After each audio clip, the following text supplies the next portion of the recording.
안녕하십니까? 삶의 지혜와 깊은 울림을 전하는 시간입니다. 오늘 우리는 인류의 가장 오래되고도 근본적인 질문, 사랑이란 무엇인가? 에 대해 이야기 나누고자 합니다. 우리는 매일 사랑이라는 단어를 사용합니다. 드라마 속 주인공들은 열렬히 사랑을 고백하고 가요는 사랑의 기쁨과 아픔을 노래하며 우리는 이 옷이 마음에 들어 혹은 이 음식을 사랑해라고 쉽게 말하곤 하죠. 이처럼 사랑은 우리 시대에 가장 흔하게, 때로는 가장 무분별하게 사용되는 단어 중 하나가 되었습니다. 이토록 익숙하지만 그 깊이를 헤아리기 어려운 사랑의 본질을 탐구하기 위해 오늘 우리는 성경의 한가운데 숨겨진 보석과도 같은 책, 아가서의 문을 두드려보려 합니다. 아가서는 구약 성경의 전도서 다음에 그리고 이사야서 앞에 위치한 단 8장으로 이루어진 짧은 책입니다. 하지만 그 안에는 인간이 표현할 수 있는 가장 뜨겁고 순수한 사랑의 언어들이 가득 담겨 있어 성경 전체를 통틀어 가장 아름다운 사랑의 시로 평가받습니다. 오늘 아가서가 들려주는 사랑의 노래를 통해 우리 삶의 모든 관계를 비추는 진정한 사랑의 의미를 발견하는 귀한 여정이 되기를 소망합니다.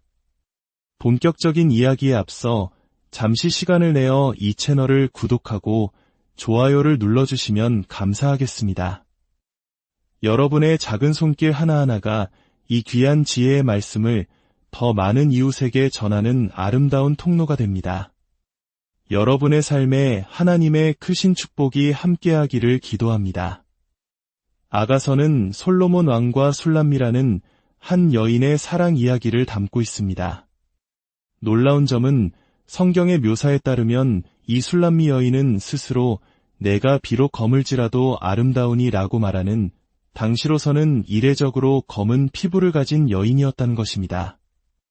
솔로몬은 그녀를 당대 최고의 미인으로 여기며 깊이 사랑했습니다.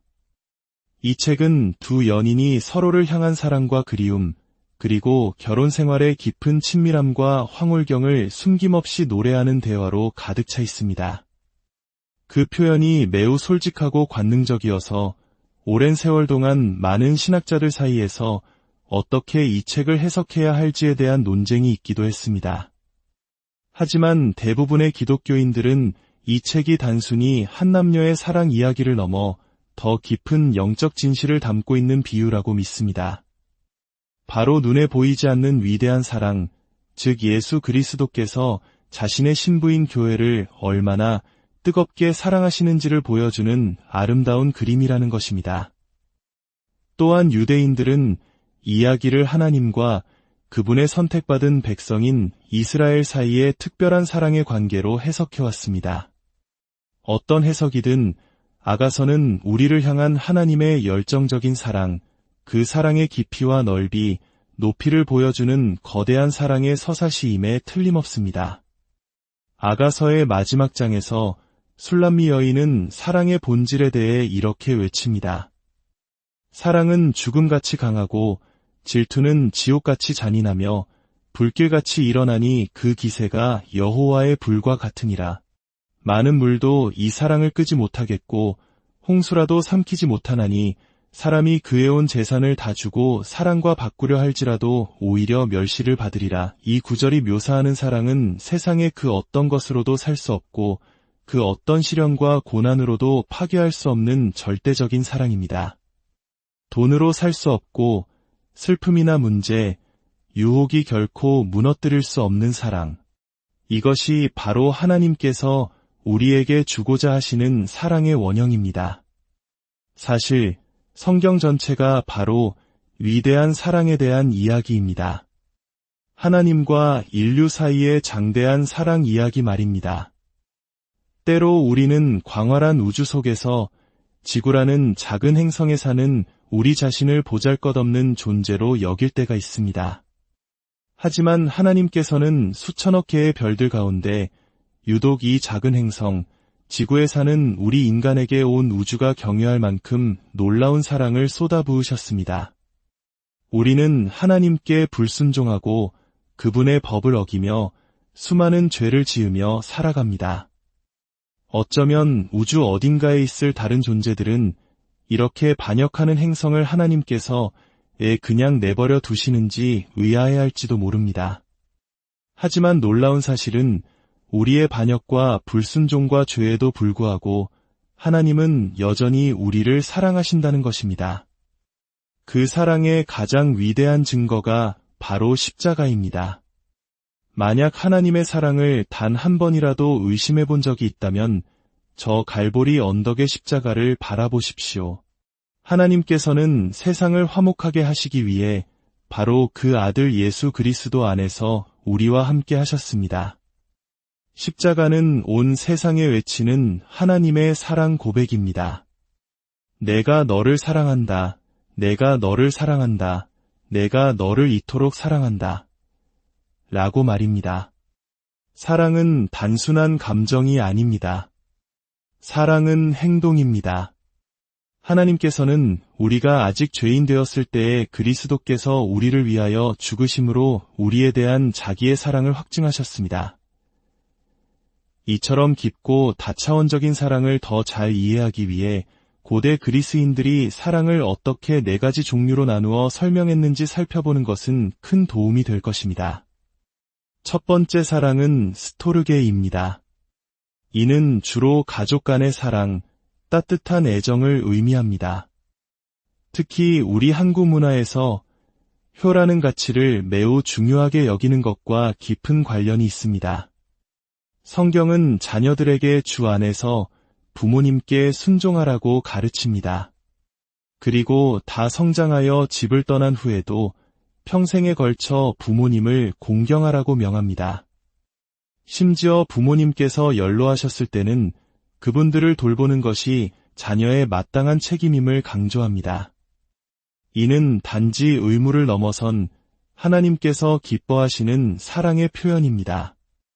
여러분의 가정에 이러한 스토르게의 사랑이 회복되기를 바랍니다. 젊은이들은 미래의 배우자를 위해 기도해 보셨습니까?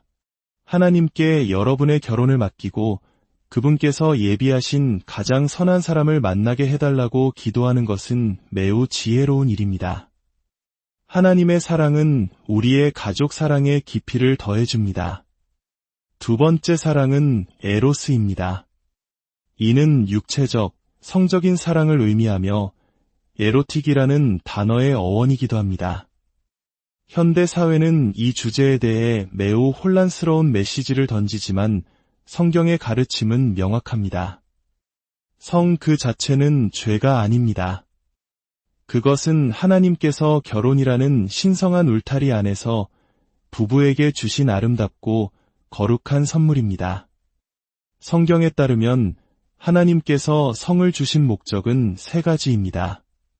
첫째, 인류의 생육과 번성을 위해. 둘째, 부부간의 사랑의 기쁨과 절정을 위해. 셋째, 남편과 아내가 한 몸을 이루는 연합을 표현하기 위함입니다. 그러나 죄가 세상에 들어오면서 이 거룩한 선물은 정욕으로 변질될 위험에 처하게 되었습니다. 하나님께서 간음하지 말라고 명하신 이유는 우리를 억압하기 위함이 아닙니다. 오히려 우리의 미래 결혼 생활을 보호하고 우리의 몸과 마음을 보호하며 건강한 사회를 지키기 위한 사랑의 울타리인 것입니다. 이것은 유혹의 시대에 오직 예수 그리스도 안에서만 우리는 순결함을 지킬 힘과 능력을 얻을 수 있습니다. 세 번째 사랑은 필리아입니다. 이는 깊은 우정, 형제애를 의미합니다. 필라델피아라는 도시 이름이 형제 사랑이라는 뜻에서 유래했듯 필리아는 고난과 역경 속에서도 변치 않는 굳건한 친구의 사랑을 말합니다. 평생에 걸쳐 진정한 친구를 5명만 사귈 수 있다면 그 사람은 매우 성공한 인생이라고 합니다. 성경은 아브라함을 하나님의 버디라고 불렀습니다. 여러분은 하나님의 친구, 그리스도의 친구이십니까? 예수 그리스도께 삶을 드릴 때 그분은 우리의 가장 신실한 친구가 되어주실 뿐만 아니라 우리의 모든 인간관계 속에서 진정한 우정을 맺도록 도와주실 것입니다. 마지막으로 가장 중요하고 가장 위대한 사랑, 바로 아가페입니다. 이 단어는 신약 성경을 위해 특별히 사용되었다고 할 만큼 이전의 세속적인 문헌에서는 거의 찾아볼 수 없었습니다. 아가페는 바로 하나님의 사랑을 의미합니다. 이것은 인간의 힘으로는 불가능한 초자연적인 사랑입니다. 이 사랑은 우리의 가족 사랑 스토르게에 영향을 주고 부부의 사랑 에로스를 거룩하게 하며 친구의 사랑 필리아를 더욱 깊게 만듭니다. 아가페는 상대방의 자격이나 조건, 행동에 따라 변하는 사랑이 아닙니다. 우리가 하나님을 반역하고 죄를 짓고 그분의 마음에 상처를 입혔음에도 불구하고 하나님께서는 우리를 위해 자신의 독생자를 십자가에 내어주셨습니다. 이것이 바로 아가페입니다. 세상의 어떤 언어로도 그 깊이와 넓이를 다 표현할 수 없는 무조건적인 사랑입니다. 더욱 놀라운 것은 우리가 예수 그리스도를 구주로 영접하는 순간 하나님께서는 성령님을 우리 마음속에 보내주시어 이 아가페의 사랑을 우리 안에서 생산해 내신다는 사실입니다. 그래서 예수님께서는 내 이웃을 내 자신과 같이 사랑하라고 명령하실 수 있었던 것입니다.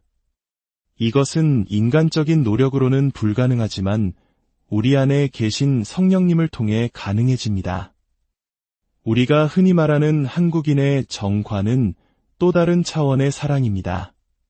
정이 오랜 시간 함께하며 쌓이는 끈끈한 감정적 유대감이라면 아가페는 우리의 상태나 행동과 상관없이 먼저 주어지는 의지적이고 희생적인 하나님의 사랑입니다. 이 사랑이 우리 안에 있을 때 우리는 좋아하지 않는 사람까지도 사랑할 수 있게 됩니다. 용서할 수 없는 사람을 용서할 힘을 얻게 됩니다. 어쩌면 지금 깨어진 관계로 인해 고통받고 계신 분이 있습니까? 배우자와의 관계가 냉랭해졌거나 자녀와의 소통이 단절되었을 수 있습니다. 하나님께서는 여러분의 관계를 변화시키고 여러분의 마음을 새롭게 하실 수 있습니다. 여러분이 다시 한번 사랑에 빠질 수 있도록 도우실 수 있습니다. 혹은 과거의 실수와 죄로 인한 죄책감에 시달리는 젊은이가 있습니까? 하나님께서는 여러분의 모든 과거를 용서하시고 여러분의 마음을 태어난 날처럼 깨끗하게 씻어주실 수 있습니다. 그리고 굳어진 양심을 다시 부드럽게 하시고 진정한 사랑의 의미를 깨닫게 해주실 것입니다. 이 모든 변화의 시작은 예수 그리스도를 여러분의 마음과 삶의 주인으로 모셔드리는 것입니다. 그분께 여러분 삶의 운전대를 맡기십시오. 그분께서 여러분의 삶을 인도하고 다스리시도록 여러분 자신을 온전히 내어드리십시오. 오늘 이 말씀을 통해 여러분의 삶에 하나님의 위대한 아가페 사랑이 가득하기를 소망합니다. 여러분의 가정과 관계, 그리고 삶의 모든 영역에 주님의 놀라운 사랑과 은혜가 강물처럼 흐르기를 주님의 이름으로 간절히